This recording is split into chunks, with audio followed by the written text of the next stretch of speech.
नमस्कार।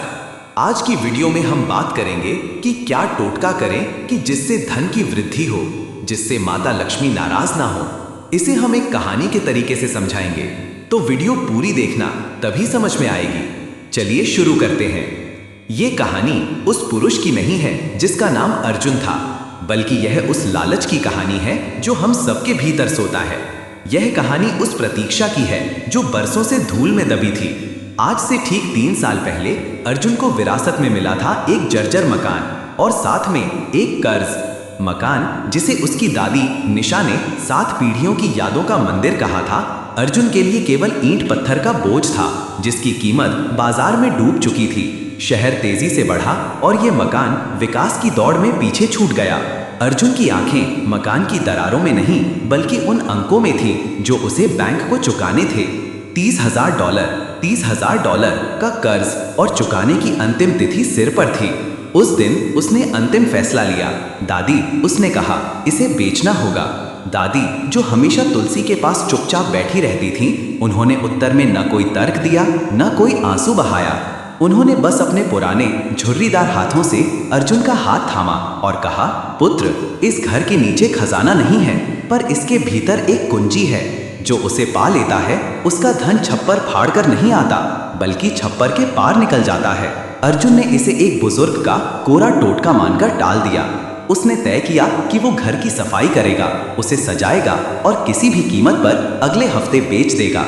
सफाई के तीसरे दिन जब उसने तहखाने की सबसे अंधेरी दीवार को झाड़ा, जहां मकड़ियों का राज था, तो उसकी उंगलियों को ठंडी धातु का स्पर्श हुआ।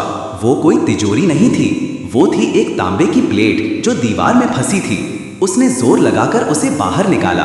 प्लेट पर किसी भी भाषा के अक्षर नहीं थे, केवल 5 ज्यामितीय आकृतियां खुदी थी और बीच में एक गोल घेरे के भीतर एक अत्यंत प्राचीन सिक्का फंसा हुआ था। वो सिक्का न सोने का था, न चांदी का, वो बस एक दुर्लभ धातु का टुकड़ा था जिस पर सूर्य और जल की लहरों का चित्र था। अर्जुन को लगा कि यह कोई पुरातात्विक महत्व की वस्तु होगी। उसने सिक्का निकाला, प्लेट को फेंक दिया और सिक्का अपनी जेब में रख लिया।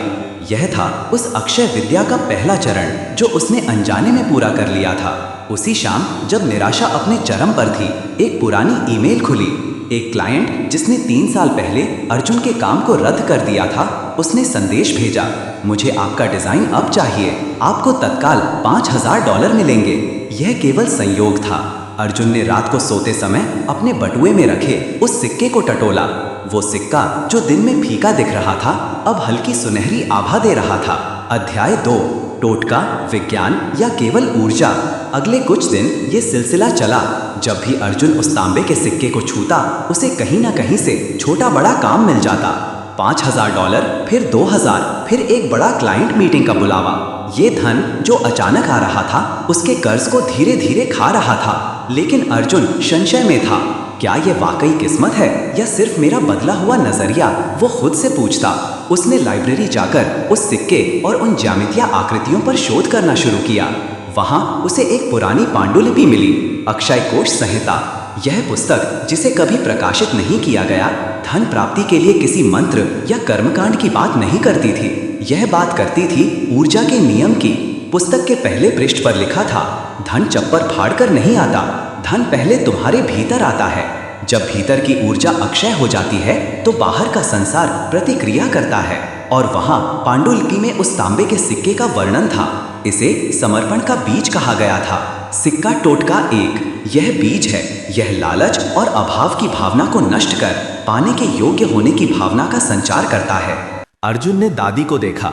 वो मुस्कुरा रही थी। वो चाबी जिसके बारे में मैंने बताया था, वो तिजोरी नहीं खोलती बेटा, वो तुम्हारा दरवाजा खोलती है। दादी ने फिर उसे विद्या का दूसरा चरण बताया। ये कोई मंत्र नहीं था, बल्कि जल और समय का गणित था। द्वितीय चरण, टोटका 2, अमावस्या की रात, जब ब्रह्मांड की ऊर्जा शांत होती है, अपने घर की पश्चिम दिशा में एक मिट्टी के घड़े में शुद्ध जल भर कर रखो।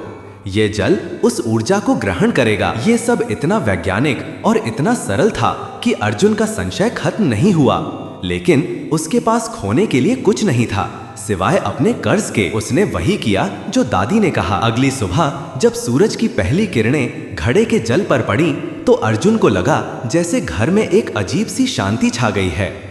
और उसी दिन दोपहर में उसे जीवन का सबसे बड़ा व्यापारिक प्रस्ताव मिला। एक बड़ा रियल एस्टेट डेवलपर उससे मिला, जिसने कहा, हमें आपके विचारों में अक्षयता दिखती है। हम आपको अपनी अगली $100 मिलियन की परियोजना में भागीदार बनाना चाहते हैं। अर्जुन की आंखें फटी रह गईं। कर्ज झुक गया था और अब वो समृद्धि के दरवाजे पर खड़ा था। ये संयोग नहीं था, ये था विद्या का प्रतिसाद। लेकिन पांडुलिपि में एक चेतावनी भी थी। इस विद्या को लालच के लिए इस्तेमाल करना आत्मा के लिए जहर है। ये शक्ति है, इसे